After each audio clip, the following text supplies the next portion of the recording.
Okay, so welcome back to My First White Dwarf, and I've got Clem from our Discord channel. Hey, Clem, how you going, mate? Hello. Yeah, good. And we're going to go and cover your issue 132. And I'd just like to say before we get started that apologies to Marcel from Germany as we covered this issue, but I think I must have forgot to press record or I deleted the entire thing by accident. So many apologies for that, Marcel, but we get to relive this issue with Clem this time because it's his first White Dwarf as well. So, mate, please tell us, where did you pick up this issue? Oh, well, it was in a little game store near me called Jade. I live in Hastings, Right. in East Sussex, in England, Yeah. and this was a strange little shop. I got into this stuff very young, so I was still at primary school when I got this, and but it was already old then. It was like that would have been like 91. I know that I was 7, so Yeah. so I was getting stuff that was a little bit old already, kind of thing at that point. Because I mean that's April 91. This is December 90, isn't it? Let's Yeah, check. December 1990. So yeah, because they used to have like a bargain bucket of the White Dwarfs that had already gone. Right. So I remember getting this. It was, let's see,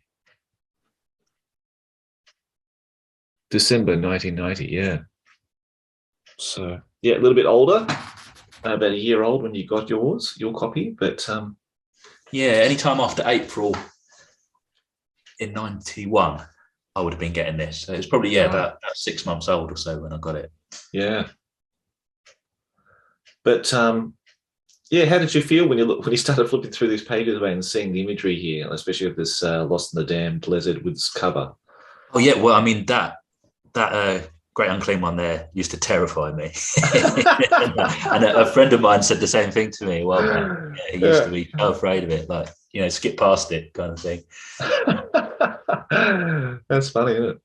Yeah, because I mean, they really are. Yeah, it's not really for kids, is it? It's quite, it's pretty good. Yeah, especially those Lost in the Dam books. Like even my Warhammer Fantasy Roleplay book, that was like the first edition. I think my parents were quite worried about it because they saw all these satanic type ritual, symbology and this kind of thing in it, and they were sort of like, okay, what's all this about?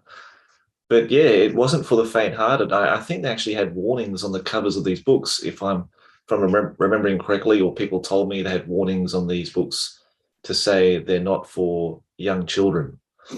Yeah, I mean, I think I kind of avoided the Realm of Chaos books back then. I know that they were around. I remember seeing them, but like I don't really remember the inside of those books very much. So I reckon I probably did avoid it a little bit.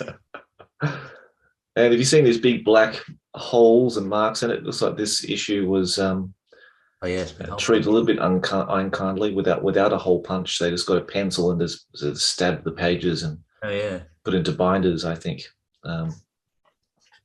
Now, Clem, did you have a local games workshop near you?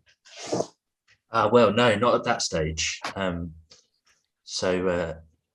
it was a little game shop. It was a very weird shop. It sold like posters and like sort of tourist stuff, and then it had a big hobby section, and then it had like martial arts stuff. They sold like nunchucks and knives and stuff. Like I think it had a dance studio upstairs or something. It's a weird place, but it was excellent. So I had a kind of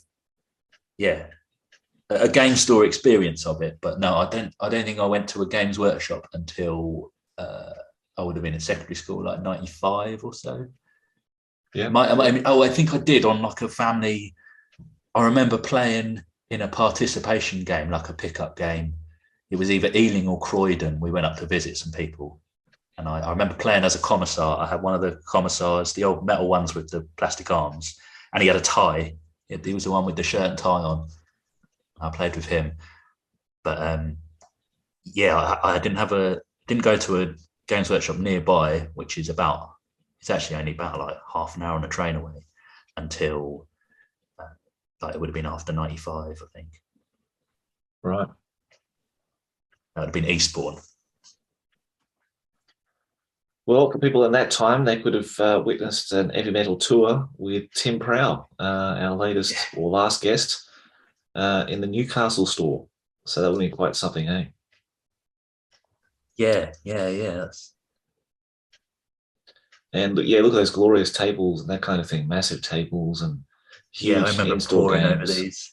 Yeah. Just poring over these. Because, I mean, at that stage, I didn't play the game until, I mean, apart from like having a go in it,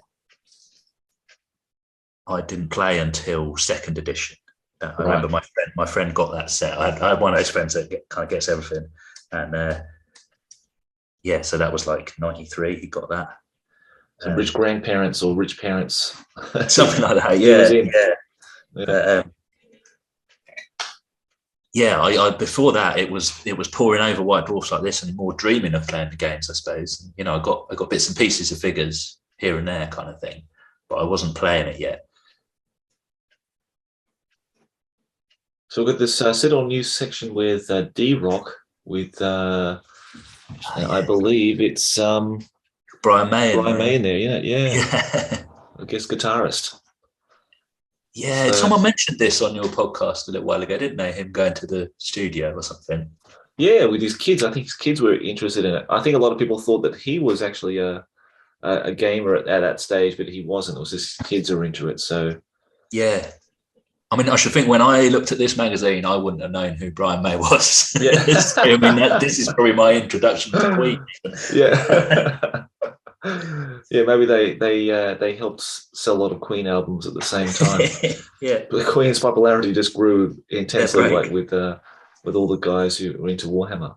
But this modelling workshop, yeah, I love this, but I never built this. I get a feeling it gives me a vague memory of seeing where he's sanding the hill smooth. I have a feeling my mum saw that and went, no. You're not doing that. Not now. That looks awfully messy. Yeah. When I've since made hills, I've used like a hot wire cutter. I do that back then.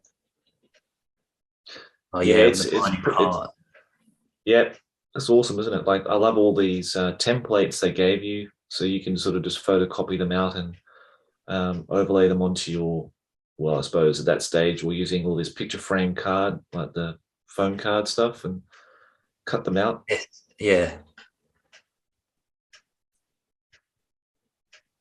Yeah, my hobby at this stage was really basic. I was telling somebody the other night on the Discord about I tried to put together an Orc and Goblin army out of sort of odds and ends, and I had some snotlings, but I wanted a pump wagon. But the pump wagon I made was a toilet roll with drawing pins going through it as spikes, and then all the snotlings were inside. Like, I put it on a base, and all the snotlings were inside, like they were running it around like a playground wheel kind of thing. Right, I'm surprised it didn't make a Citadel journal entry, like, you know, one of the Dr. Chop's, you know, secret snotling pump wagon kit. But, I think I'd read in the law where it said it has a simple steering mechanism, and I thought, that's just them running faster on one side. Yeah. Yeah, I suppose you can actually get like one of those plastic wheels that mice would run around in, and use that maybe as a proxy as your snotling pump wagon. Yeah, it was kind of the Doom wheel, isn't it? Yeah, that's it. Yeah, basically. Now, Epic Space Marine, was it part of your gaming wheel set, mate? Did you play Epic Space Marine at all? Not at this stage. I didn't play it. Definitely didn't play it yet. There's some sections of these magazines I remember better than others. I don't think I really knew what this was then. I had plastic Epic Squats. I had a big box of them, but I don't think I actually got to play it until later. I think the Epic I played the most of is like Epic 40k. Right. Later on with but yeah, I remember these demons was just so I love them. They're so creepy, so like gangly and really disturbing, aren't they? Yeah, Tony Ackland did a lot of the demon drawings and that kind of thing, but sort of carried over into like second edition. But it's interesting looking at this article because the way demons and chaos performed in or operated in first edition Space Marine was quite different to second edition. So it was interesting to see like the evolution and changes that with that, because I think Andy Chambers probably wrote this article and wrote how chaos worked in Epic, and then he sort of revised it and made it a lot more simplified in the second edition, because this is a lot more charts and tables and how to summon demons and all that kind of thing is way different. Yeah, random abilities, it looks like. Yeah, but they had this like summoning template, which is pretty cool. Yeah. Like you had like a champion that would summon a demon, then I think you got to roll a dice to see, if you summoned it or not in your phase, which is quite weird. But yeah, they do a lot more. There's quite a lot more in-depth rules for each of all the types of demons that you took, which is cool. So if I ever do get to play, first edition Space Marine, I'd like to try it using those rules. But here we go, Confrontation, man. Oh no, this is a lot of memories. I loved this so much, and I think the articles were over like 4 different White Dwarfs or so, but I had this one, and the belt buckle adverts. Yeah. Strange things in there, but yeah, like because I obviously never played this. I just had the White Dwarfs and looked at it and stuff, and but when I went to secondary school in '95, and Necromunda came out as I was getting there, and obviously getting to secondary school, I met lots more gamers and stuff. That's when it really like took off for me. But yeah, Necromunda came out, and that's what we were getting and stuff. But like even back then, I think I had a bit of a the old stuff better kind of thing. And because I'd seen this in these old White Dwarfs and I loved it, it was kind of like, oh, I know Necromunda. Yeah, that's what it should be like. And these short stories, are they Bill King, the little blue boxes? Yeah. I remember reading this, and it's the 2 Jews that get sent out. They want to join the local gang, and they've got to go and scrag a scabby. You've got to take his thumb or something. And I just loved it. And it's just kind of the whole setting for me. And that became a tradition in our Necromunda 95 onwards games, like where they didn't give the Jews guns till they just got a knife until they got into hand to hand with someone. So like we got through a lot of Jews, but all these tables of weapons. Yeah. But yeah, I really liked it. I liked the brat gangs and stuff. Like I remember later on not really liking the Spirers because they weren't the brat gangs kind of thing. Yeah, but they had scabbies back then, so it's not necessarily something they made later. It's something that would existed in the early confrontation rules as well. So the scabbies, yeah. But nomad gangs, Spirers, I wasn't so keen on the ones that had the suits and right. Yeah, because I kind of still remembered the brat gangs and thought, oh yeah, that's what the up Spire ones should be like. Yeah, I like the low tech ones. Yeah, the low tech factions are much better. Yeah, Catarids. Yeah, that's the really weird, the really weird gothic bit, isn't it? Okay, we got some heavy metal goodness. Oh wow, yes, eye candy. I loved the Jinx Dealer hybrids back then. I've got not that one with the auto gun there, but the similar one where he's got a long robe and he's got an auto pistol. Oh, I've got him. My friend found him a while back and gave him to me. Oh, that's nice. Still trying to strip it. Actually, it's still got quite a bit of paint. But getting there. Mate, I love those so much. How good are those plastic scouts though too, eh? Like even to this day, they're awesome, I think. Yeah. Yeah, I remember loving the troopers. I wasn't as keen on the sergeant, I think.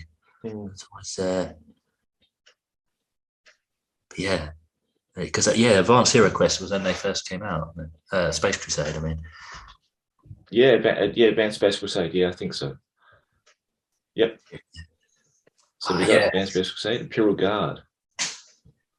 See, I love this. I know I didn't play Advanced Space Crusade. I played the first Space Crusade. Oh yeah. But I always loved the Guard, and I wanted to get. I saw the old 36 Imperial Guardsman plastic in that Jade shop, because they always had stuff that was a bit old still, and I wanted to get it, and I finally convinced my mum to get it, and we went down there and they didn't have it anymore. But they had the Squats one. I got the Space Dwarf set instead. Nice. Which I love. I mean, I absolutely loved them. I did so much with those models. Like eventually they all got chopped to bits doing different things and stuff. But yeah, I really wanted the Guard. I was always a bit disappointed with my Space Dwarfs box.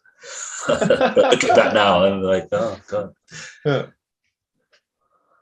Yeah, so there it is in all its glory, the Advanced Space Crusade box set. It's actually quite a really cool looking cover, isn't it? I mean, it's a bit darker than they usually would have for a lot of their box sets. I don't know, because like if you look at the internal artwork for the board game itself, it's so hyper, insanely like someone's on an massive acid trip. Trippy colors, designing these trippy colors and that kind of thing. You look at the cover, and it's like really dark and grim and.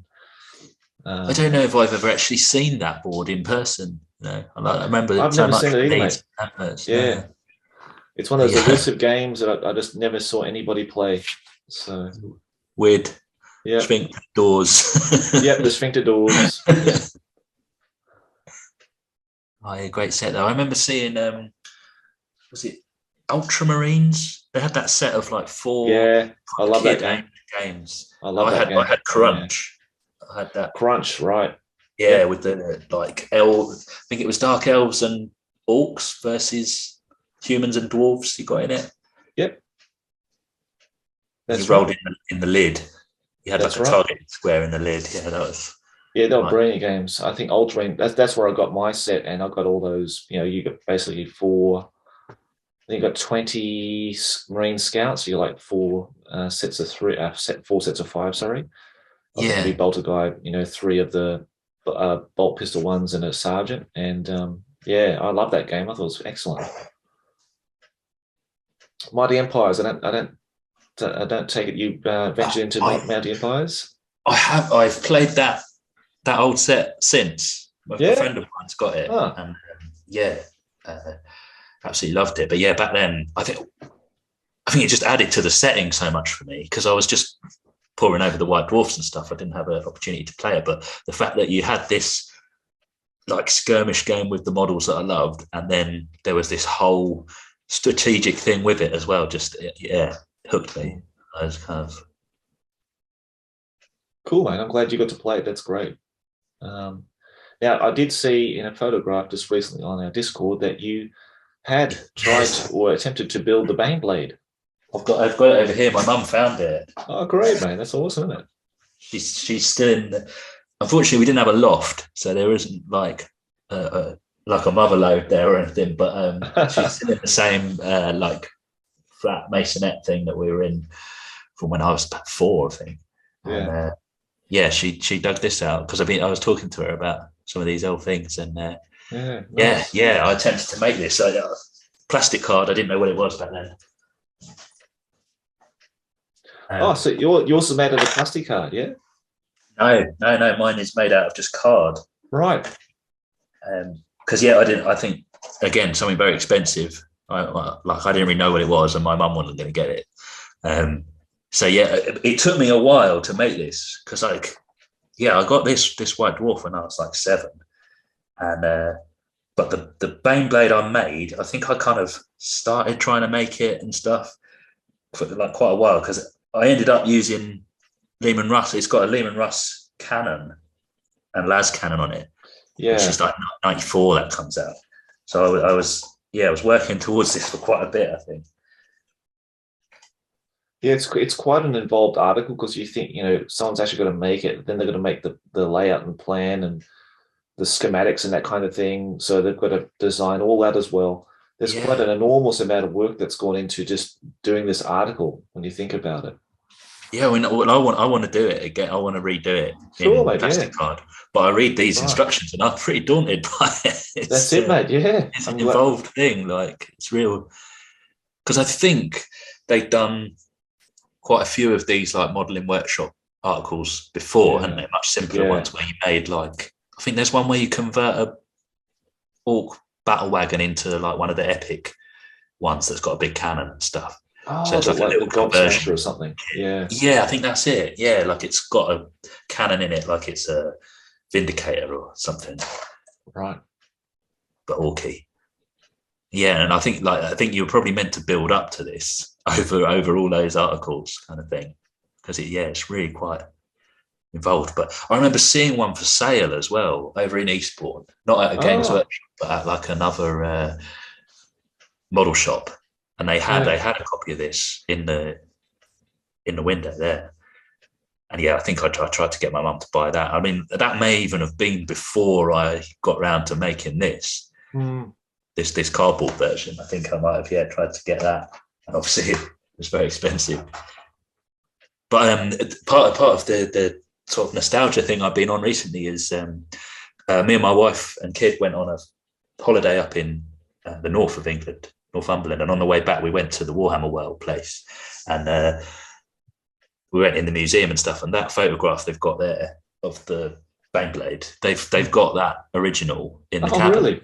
And the article open with the templates and stuff. Like it's in a case with like they've got the old Rhino box set where you've got three for about tenner or something, and like I think it was 2 Land Raiders in the box of Land Raiders. They've got such great cover art, like all the rhinos speeding along and stuff. They're really good. Well, I'm really surprised it survived. I thought that would be one of the things I would have chucked out. So the beginning of that exhibition is excellent. It's got a lot of the dioramas that were done. They got the one it's in the 3rd edition Warhammer book. It's like loads of undead coming over a bridge. Oh, that's John Blanche's one. Yeah, John Blanche did that one. Yeah. Really busy. There's so much going on in it. They got that there, and like the Horus and the Emperor one. Yeah, Mike McVeigh's one. Yeah, cool. Like the Bretonian jousting one and stuff. It was like that part of it was really good. Going into the rest of it, it just got bigger and bigger and more figures on the displays and stuff. And it got, but the beginning of that exhibition, I loved it. It's really good. Nice, mate. I'd love to go and see it one day. It'd be awesome. Yeah, it's definitely worth it. Now we've got some Marauder miniatures. These are Chaos Knights and some Dark Elf Scouts. Now the cover of this magazine obviously is the Dark Elves.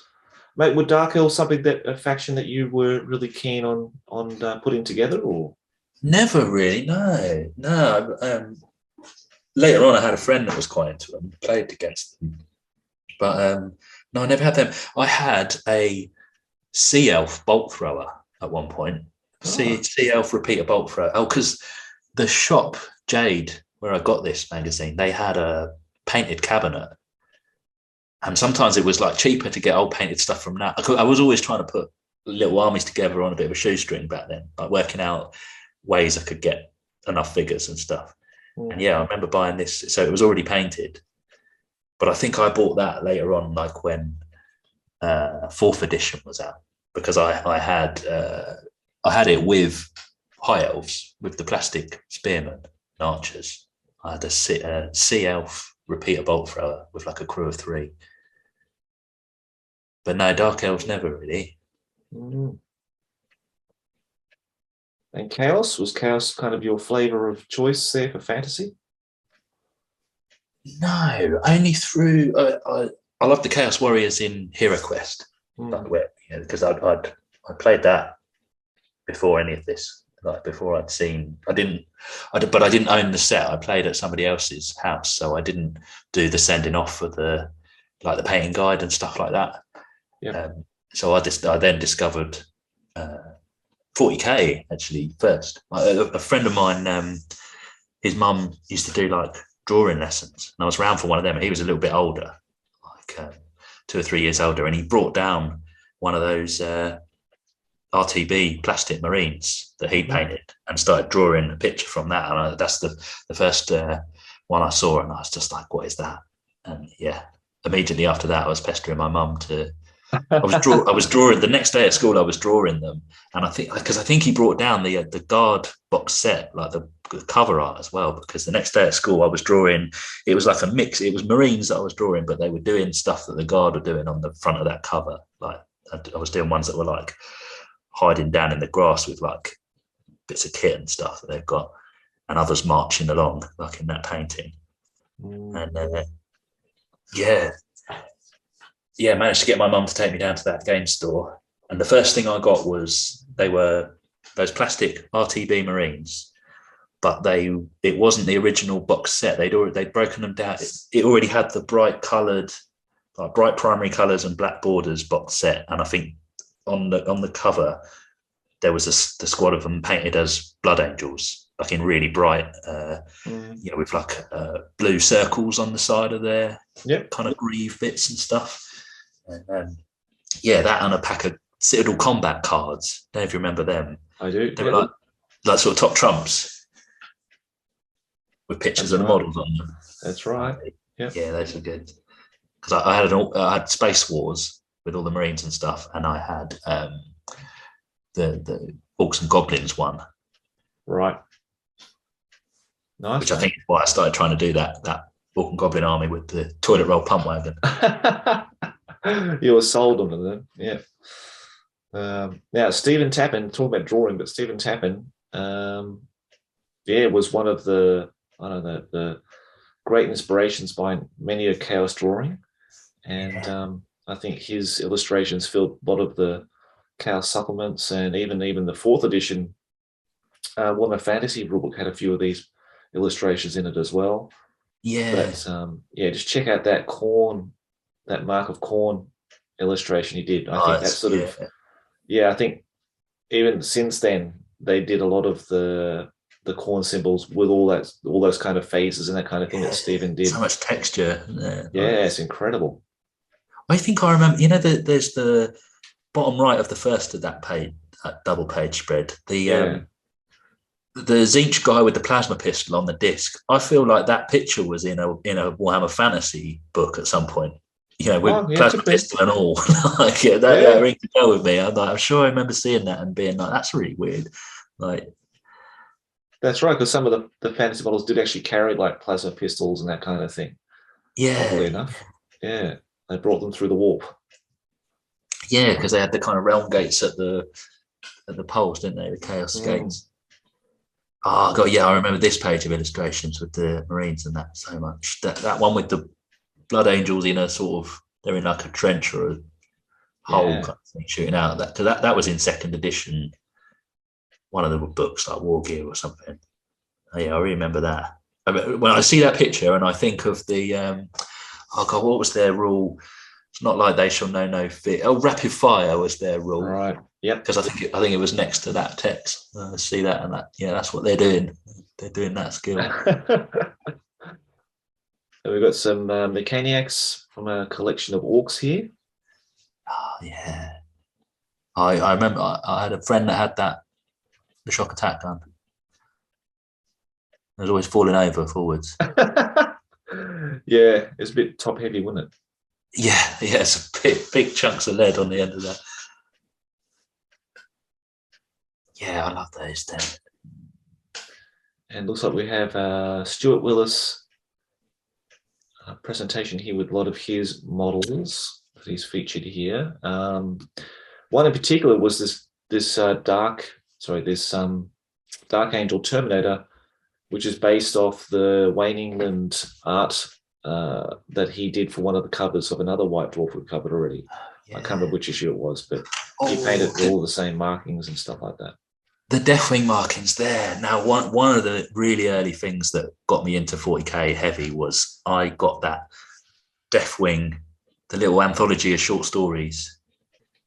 A lot of that's Bill King, and it's got it in that. It's got the old origin story of the bone white armor, because they're like they go back to their recruiting world where it's like Plains Indians, and Gene Stealer Cult had taken over. Yeah, I loved that book so much. My favourite story in that was there was the Devil's Marauders. Because I already really liked the Guard, and it was probably because of that story actually. It was like this Guard regiment. They were from a hive world, and they were in they got sent to a world that was like a 3-tier jungle. There was like a swamp lair, then the like green zone, I think they called it, in the middle, which was like where they fought in the sort of middle canopy, and then there was like a canopy layer above, like the sort of top side, I think they called it, the flower zone. Mm-hmm. Yeah, they were fighting rebels on that, but it was in the days when the rebels, because it was quite kind of Vietnam themed, that story, I think. And like the rebels had that they were fighting had shuriken catapults because they were good for jungle fighting. It said, and it was a great story. They had to pull back. I think like the zone they were in was going to get orbital bombarded. They had to pull. That's not a good thing. Yeah, it was like the last survivors of a guard company trying to pull back. Like one Ogrin left, the sort of squad. Kind of like, yeah. Oh, they had a commissar called Borsky in it. I remember that. Oh, it's excellent. It's really good. Yeah, some really great paint jobs, especially that Chaos Dreadnought from Space Crusade. That's bloody amazing. That. Yeah, I remember loving Space Crusade. Yeah, I saw somebody painted like the librarian from Space Crusade. Oh yeah, really good. They're not easy models to paint. No, they're not. The detail was quite shallow and stuff, weren't they? They were kind of. Yeah, they're not the most appealing of models or of the range to paint. I would say, but yeah, it made some really good version of it. Yeah. Now, Warhammer Fantasy Roleplay. Ah, yes, yeah. See, again, back then I was way too young to be actually getting to play any of this. But same as like with the Mighty Empires, it just added a whole nother. I was like, oh wow, you can go like all down into just one person, and this would have taken me back to Hero Quest. I guess seeing this, I played that, so I think I probably made the connection that there was this level where you'd be more one character and get through it kind of thing. I've played first edition Warhammer Fantasy Roleplay since. Right. And it's fabulous. My friend ran it. It was just like him running it as the GM, and I was Troll Slayer. We rolled up a Troll Slayer. Brilliant. So yeah, it kind of wrote itself, and it was really good. It did really well, and we did quite a lot of actually getting the figures out, and like it would always be like the goblins attack the encampment or something. Yeah, nice. Then we get the models out, kind of thing, and do a little like skirmish thing. But awesome. Yeah, he did well, that Troll Slayer. He killed his like it kind of built up to the troll he was going to kill, and there were a few like false starts where he showed up. Villagers were saying there was a troll in it. It turned out it was a really big orc, stuff like that. Right. And then finally, there was like track down this troll had to like do sneaking in through a goblin encampment and stuff, and then. He was kind of like, I know you're meant to be a Troll Slayer, but you're probably going to die. This ain't going to work and stuff. But I was all, no, you've got to go for it. That's the Troll Slayer. Knows he's going to die. And first round, fluked it, chopped its head straight off. And then this Troll Slayer stood there still like, oh, wasn't really expecting to still be alive. So he's now going on to being a Giant Slayer. And now we haven't played it in the years since. But one day, I've still got the model of him. I did. And nice. Drawings and stuff. Oh yes, the Gene Stealer hybrids.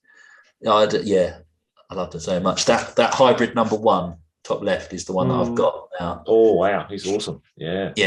I love that, him and hybrid 2 there.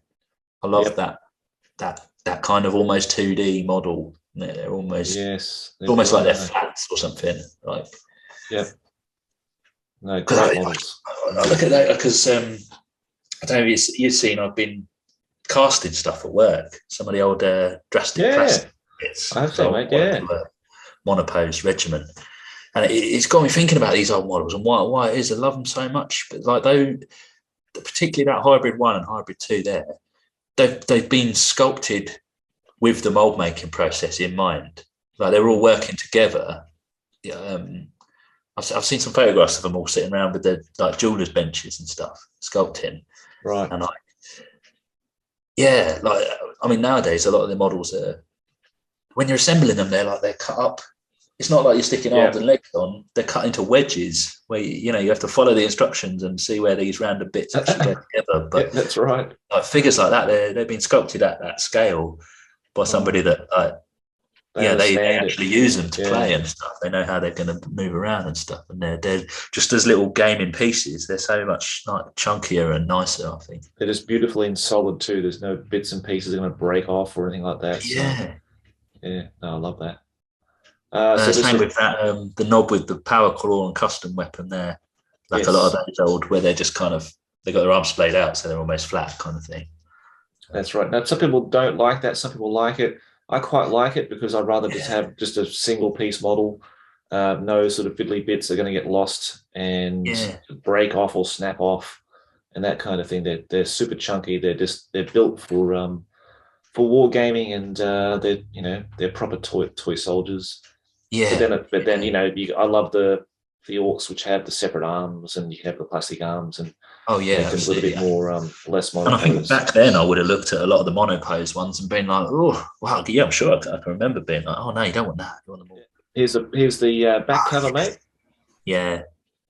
See, I just know these pictures so well. I must just spend hours just looking at these because at this stage I didn't get to play the game and stuff. It's just fantastic. Yeah. That's some gorgeously painted models there from their collection. I think maybe that orc vehicle, is that the conversion you're talking about? Because I think that's got like a rhino chassis and bits and pieces of the one I'm thinking is it's a conversion of that battle wagon that's on the right there. Right. It basically kind of adds like a roof to the crew bit, and then there's a big cannon coming through the middle of it. I think it is the Gob Smasher. I think that's right. And it involved a plastic drinking straw for like a bit of engine at the back and stuff. Yeah. That wonderful, mate. Well, Clem, thank you very much again, mate, for taking the time so late in the evening for you there in the UK to talk this issue through with me. And I hope you enjoyed reminiscing, mate. Yeah, no, it's great. Yeah, I'm glad to talk to you. It's I've really been enjoying the podcast a lot recently. It's I listen to it while I'm working, so I listen to it a lot very quickly. But yeah, I found it quite recently. It was recommended to me, and it's great. I really like the sort of taking stock of life through hobby memories. It's really interesting to hear like, people all around the world saying those really like early memories, and you can work out from that like where you were at that time, what they're doing, and it's really interesting. All right, mate. Well, thank you very much. We have to wrap it up. I'm sorry, but thank you again for coming on, and I hope people also enjoyed our flip through of this issue. And we'll have to wait and see what issue is going to be next on our White Dwarf library. Okay, mate. Well, take care, and thanks again. And hope you keep enjoying listening to the podcast and keep molding out those old fancy warriors, mate. Those plastic. Yeah, they're what I'm planning to base on. I want to try the Call of the Crown thing. Cool. Excellent, mate. Okay, well, good luck with that. And we'll speak to you soon, mate. Take care. Yeah, thanks a lot. Cheers. Thanks, mate. Bye-bye. Guys, if you enjoyed watching this, please check out our Herohammer Fanzine. The links to that will be in the YouTube show notes. And check out our other battle reports that we posted up, like our Epic Space Marine battle report. And if you'd like to listen to more interviews, check out the Crown of Command podcast. And please consider becoming a Patreon to help support the show. Thanks very much for watching. Take care.